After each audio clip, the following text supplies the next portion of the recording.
ओम शांति। आज पूरा करते हैं इसको।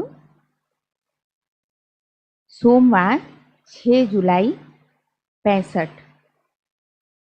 आज सोमवार है। प्राण माँ को मधुबन से विदाई लिए 12 दिन हुए हैं। आज खास प्राण माँ की याद में भोग लगाया गया है और प्राण माँ को बच्चों से मिलने के लिए निमंत्रण भेजा हुआ है। प्राण माँ की पधरामणि हुई तो उनसे नैन मुलाकात का हाथ मिलाते हुए बाप दादा बोले, मम्मा अब कहाँ निवास स्थान है? प्राण माँ बोली, सूक्ष्म वतन में। बाबा बोले, सेवा पर तत्पर हो? इशारे से हाँ। आज बुलाया गया है, बच्चों को कुछ 2 शब्द भी सुनाओ, समाचार भी कुछ सुनाओ। देखो ये बच्चे कहाँ कहाँ के हैं, पहचानती तो होंगी बहुतों को। आगे तो कचहरी भी करती थी, सैल्वेशन भी पूछती थी।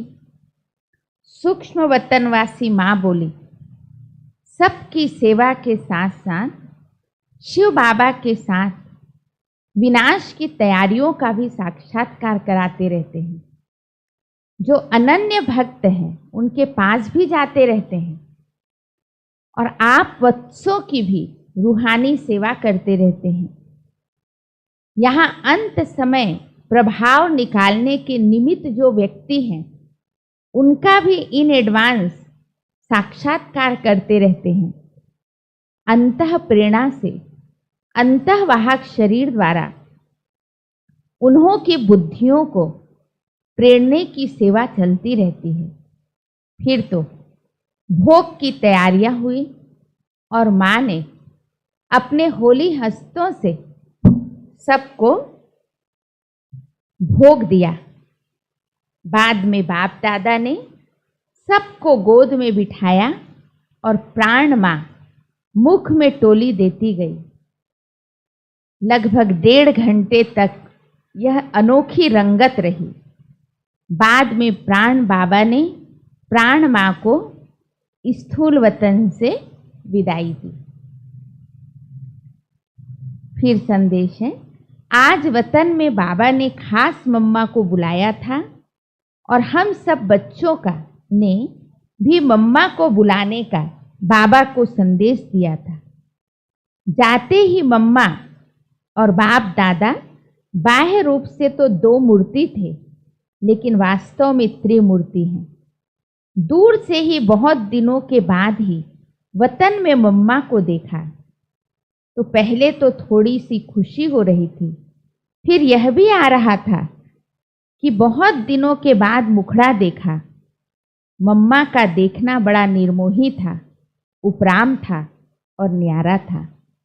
प्यार तो उसमें भरा हुआ रहता ही है।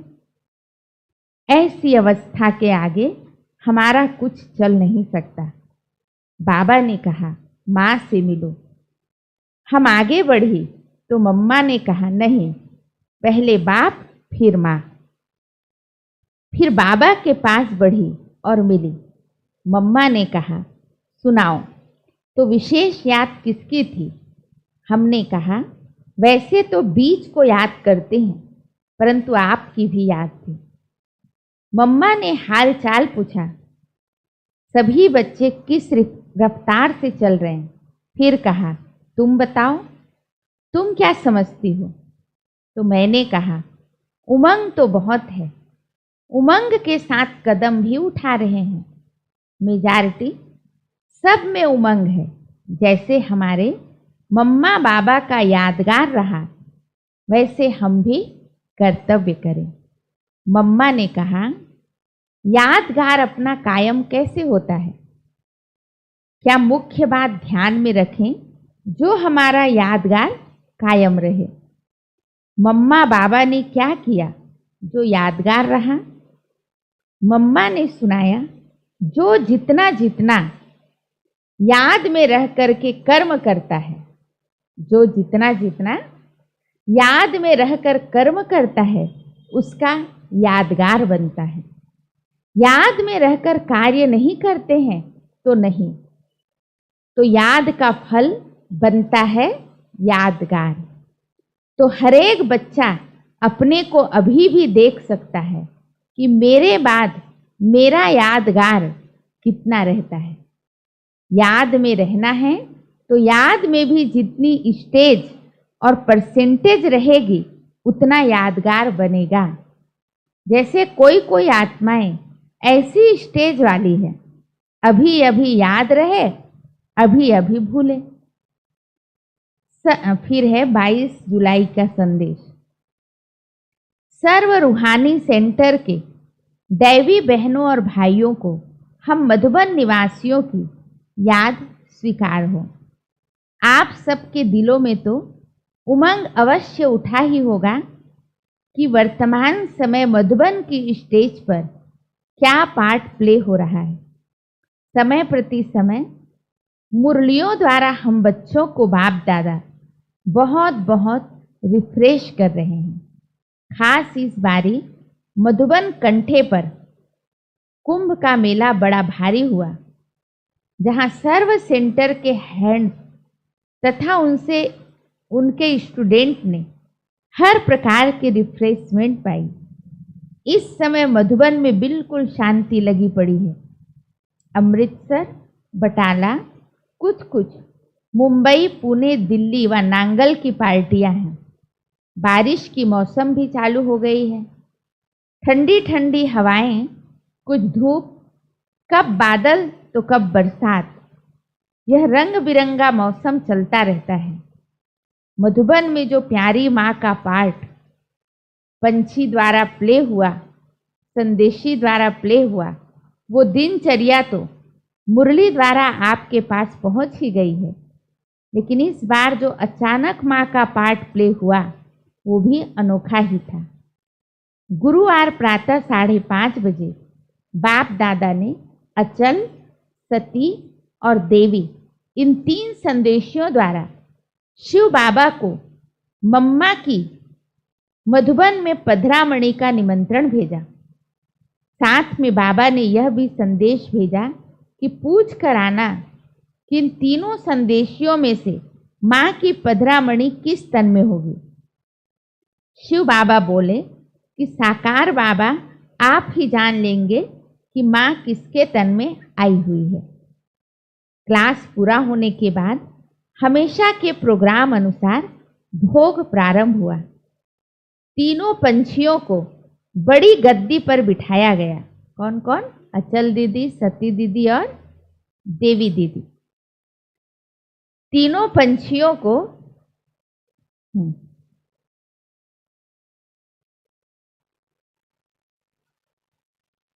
बड़ी गद्दी पर बिठाया गया। बाबा अपना सिंहासन छोड़ उन्हों की बाजू में बैठे। तीनों को दृष्टि देते रहे। पल में तीनों ही जाए वतन में पहुंची। इतने में देवी बहन और सती बहन के रथ में संपूर्ण मम्मा तथा ऑलमाइटी बाबा की पधरामणि हुई। अचल बहन के तन में साकारी मीठी मम्मा की पधरामणि हुई। हम बच्चे भी तीनों से बारी बारी दृष्टि लेते। तो तीनों में किस में आए?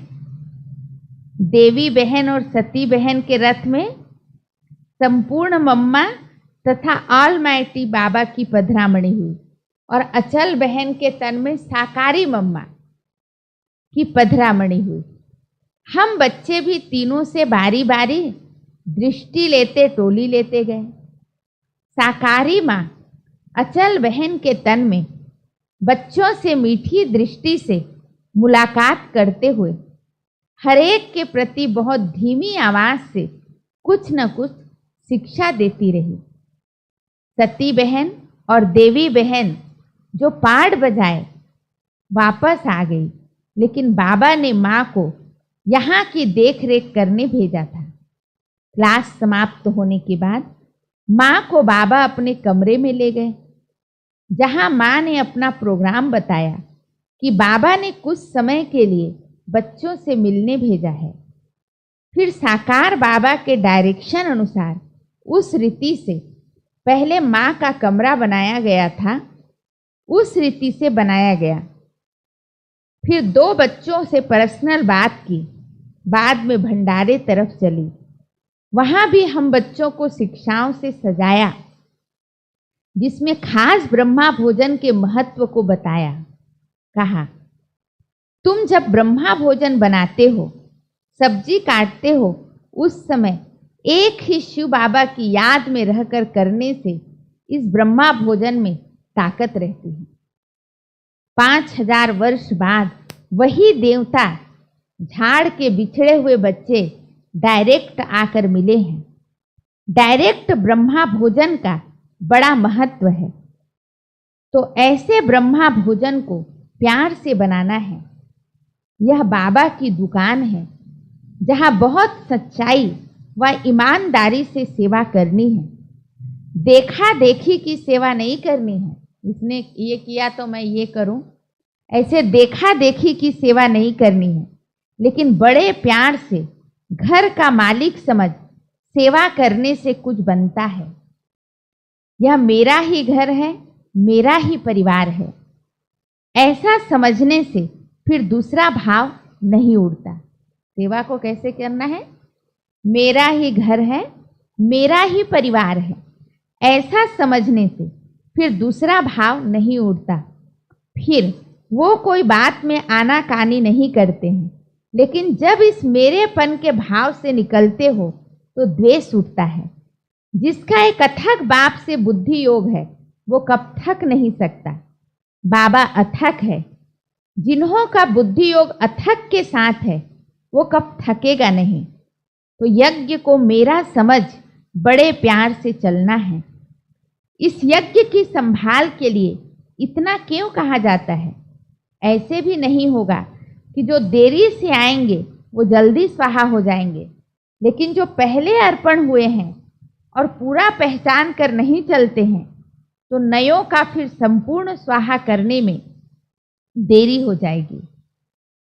आहुति दी हुई चीज बाहर निकलती है तो फिर स्वाहा होने में मेहनत लगती है।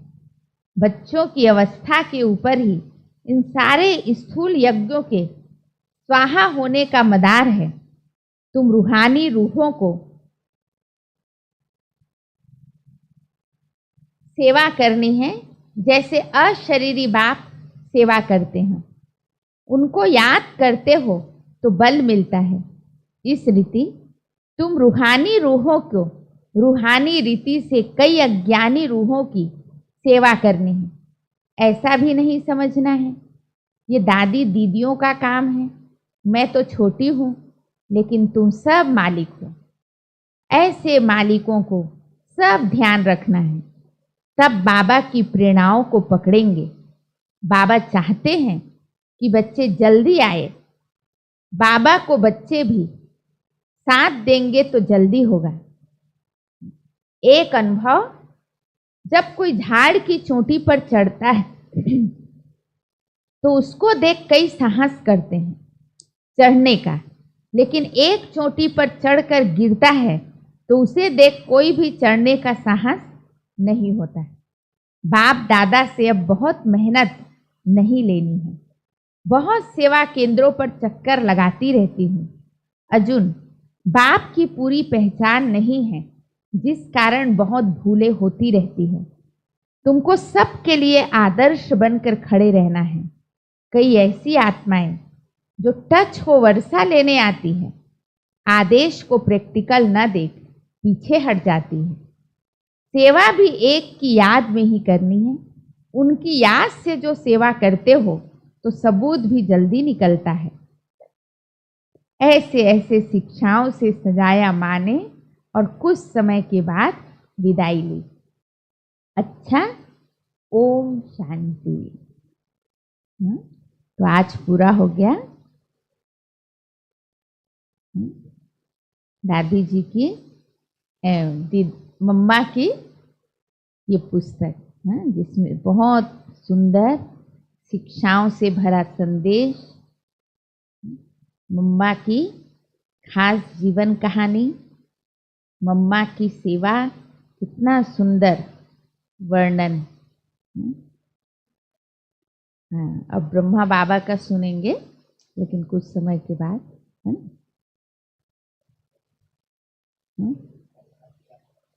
मुरली पता नहीं सुनने वाले आएंगे, 7:30 से मुरली सुनने वाले आएंगे तो देखते हैं, नहीं तो फिर बाबा वाला सुनाएंगे।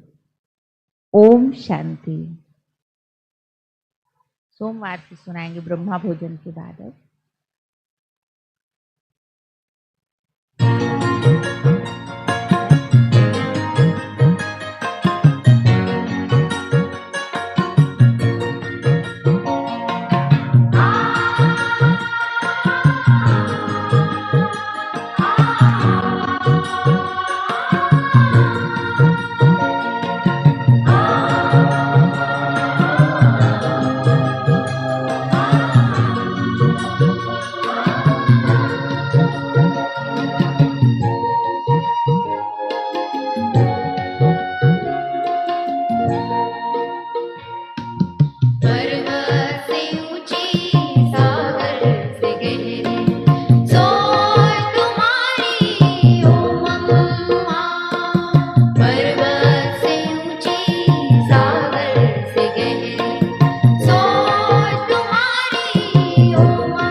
तुम्हारे